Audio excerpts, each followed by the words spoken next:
Ramesh toll Ramesh YouTube சேனலிலிருந்து Ramesh ராஜாகி நான் இன்று பந்திமை சிவகுமார் அவர்களிடம் பேட்டிக்கான வந்திருக்கின்றேன். சிவகுமார், நீங்கள் உங்களோட மெயின் பொறுப்பு என்ன? வணக்கங்க. வணக்கம். என் பேரும் சிவகுமார்.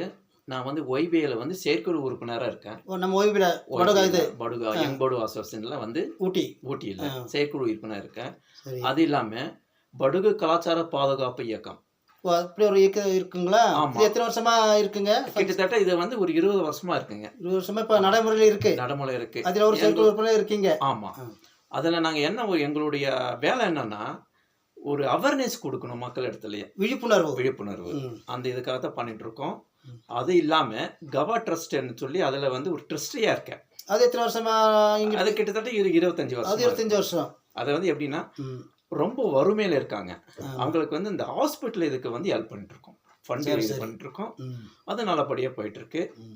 டோட்டலாக நாங்கள் வந்து எல்லாமே வந்து ஒரு சமூக சேவை தான் பண்ணிட்டு இருக்கோம். சமூக ஆர்வலர், சமூக சேவை பண்ணுறீங்க. ஆமாம், பண்ணிட்டு. இப்போ அந்த கவா ட்ரஸ்ட்னு சொன்னீங்களே, அதில் எத்தனை உறுப்பினர்கள் இருக்கீங்க நீங்கள்? கிட்டத்தட்ட நாங்கள் ட்ரஸ்டே வந்து ஒரு 6 ட்ரஸ்டே இருக்கோம். ஒரு 1000 மெம்பர் இருக்காங்க. 1000 மெம்பர்ஸ். ஆமாம். அது இதில் வந்து நம்ம உள்ளூரில் இருக்காங்க, வெளியூர்லேருந்து நம்மளுக்கு நல்லா ஹெல்ப் பண்ணிட்டுருக்காங்க. முடிஞ்ச அளவுக்கு என்ன பண்ணுறாங்கன்னா நாங்கள் ஃபண்டு நாங்கள் இது பண்ணி ஒரு ஆப்ரேஷனு திடீர்னு ரொம்ப ஏழையாக இருப்பாங்க, உடம்பு சரியில்லாமல் இருக்காங்க, ஒரு ஆப்ரேஷன் பண்ண ஒரு 10 லட்சம் செலவாகும், 5 லட்சம் செலவாகுன்னா அந்த ஃபண்டு வந்து நாங்கள் ரெடி பண்ணி கொடுத்துட்ருக்கோம். சிறப்பு. இது வரைக்கும் எத்தனை குடும்பங்களுக்கு நீங்கள் உதவி புரிஞ்சிருக்கீங்க? கிட்டத்தட்ட ஒரு 400 பெனிஃபிட்ஸ் இருக்காங்க. 400 பேர். ஒரு 7-8 பேருக்கு வந்து என்ன பண்ணியிருக்கோம்னா ஒரு செயற்கை கால் நாங்கள் போட்டு கொடுத்துருக்கீங்க. கால் இல்லாமல் ட்ரஸ்ட் மூலியமா.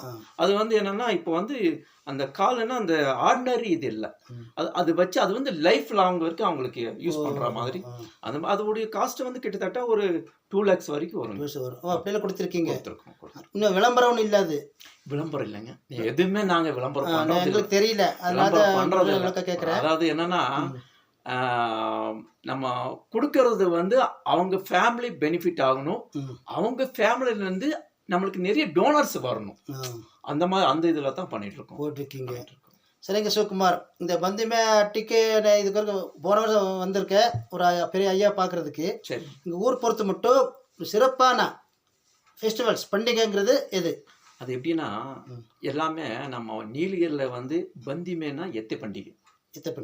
அம்மனுடைய ஒரு சக்தி வந்து கிட்டத்தட்ட நம்ம வெளியூர்லேருந்து நிறைய பேர் வர ஆரம்பிச்சுட்டாங்க. ஆமாம், அந்த மாதிரி சக்தி நம்ம என்ன நினைக்கிறோமோ அதை வந்து ஒரு 6 மாதம் 1 வருஷத்துக்குள்ள வந்து கண்டிப்பாக நிறைவேறும். அவங்க வந்து நிறைய கோரிக்கை நிறைவேறிச்சுன்னு வந்து பக்தர் நிறைய வர்றாங்க.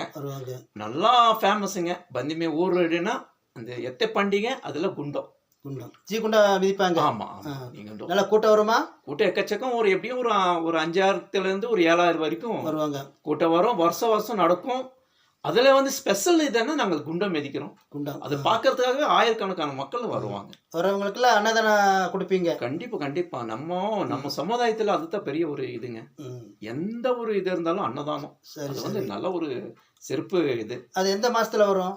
அது இந்த வருஷம் வந்து எப்படின்னா ஜனவரியில் ஃபர்ஸ்ட் வீக்கில் வரும். ஜனவரி ஃபர்ஸ்ட் வீக். அதுக்காக வந்து நாங்கள் அந்த 1 மாதம் நோன்பு இருந்து ரொம்ப பயபக்தியோட நம்ம குண்டை மிதிச்சு அந்த அன்னதானம் இதை வந்து நல்லா சிறப்பாக பண்ணுறோம். அது வந்து பந்திமே ஊருன்னா அது ஒரு ஸ்பெஷல். ஆமாங்க. நம்ம இப்போ வந்த இடத்துல உங்களுக்கு யாரும் தெரியல. சரி. கேள்விப்பட்டோம், விசாரித்தோம். சரிங்க. அதனால சிவகுமார் பந்துமே சில பொறுப்புகளும் இருக்கிறாரு, அவரை பேட்டி காணன்னு சொல்லி உங்களோட பெரியவங்க எனக்கு சொன்னதுனால உங்களை பார்த்து நான் பேட்டியை காண்பிச்சுருக்கேன். சார், இது வரைக்கும் எனக்கு நேரம் ஒதுக்கி எனக்கு பேட்டி கொடுத்தமைக்கு சிவகுமார் உங்களுக்கு நன்றி. எங்கள் சேனலை பற்றி நீங்கள் என்ன நினைக்கிறீங்க? இல்லை, நல்லா போயிட்டுருக்கேங்க. நல்லா விளம்பரம் எங்களுக்கு. இதை பார்த்தோன்னா நீங்கள் எல்லாமே கண்டிப்பாக இந்த வருஷம் நீங்கள் பண்டிகை வேலை வருவீங்க. ரொம்ப நன்றிங்க, ரொம்ப நன்றி. நீங்கள் வந்து பேட்டி எடுத்ததுக்கு, எங்கள் ஊரை பற்றி நீங்கள் விளம்பரம் பண்ணுறதுக்கு. பந்திமை ஊர் நல்லா இது. வாங்க, எல்லாமே வாங்க, பண்டிகை வாங்க. ஒரு அமைதியான ஒரு ஊருங்க, சொல்ல போனால் அமைதியான ஊர். கிட்டத்தட்ட ஒரு 130 குடும்பம் இருக்கும். 130 குடும்பம் இருக்கு. எல்லாமே விவசாயம் தான். நல்லா நம்ம இதில் வந்து நீலகிரியில் வந்து பந்திமேனா ஒரு பேர் இருக்குங்க. இங்கே பெரும்பாலும் தேயிலை விவசாயமா இல்லை இங்கிலீஷ்? தேயிலை விவசாயம் அதிகம்.